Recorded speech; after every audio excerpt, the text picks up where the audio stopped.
Two things I tried not to be mad at this week.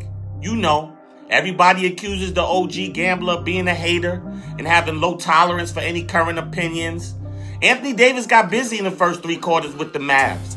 And then he got hurt. Lower body injury. Nobody's surprised.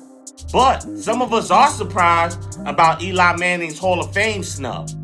I tried to stay silent, but Eli Manning not making the Pro Football Hall of Fame on the first ballot, it kind of ticked me off. But I get it. He's a Hall of Famer, no doubt. Just not a first ballot. He's not Peyton Manning, John Elway, or Aaron Rodgers. Okay, I'll accept that. But any talk that the two-time Super Bowl champion isn't a Hall of Famer is nonsense. In addition to being the most durable quarterback of his era and playing for almost 2 decades, the man never missed a game until he got benched for one game as retirement approached.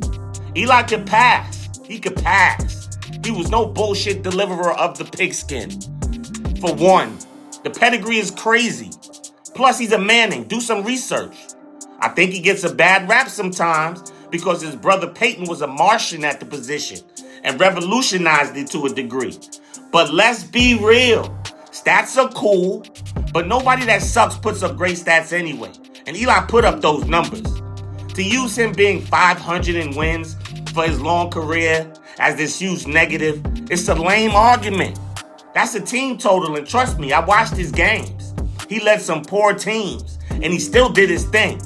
He helped his teams overachieve more than not, and then once. And that's the sign of a great quarterback.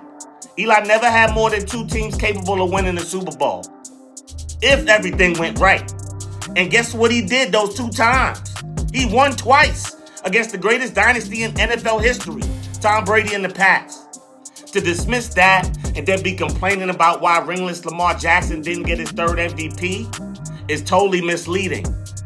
The point.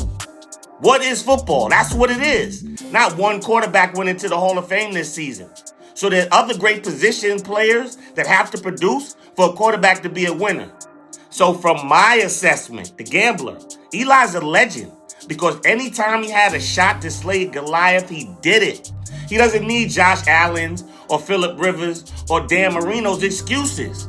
His 2 rings speak for themselves. Manning passed for over 57,000 yards, 366 touchdowns during his tenure with the Giants, playing in a gunslinging era. When stacking Manning's number against 27 other Hall of Fame quarterbacks is really all you need to see.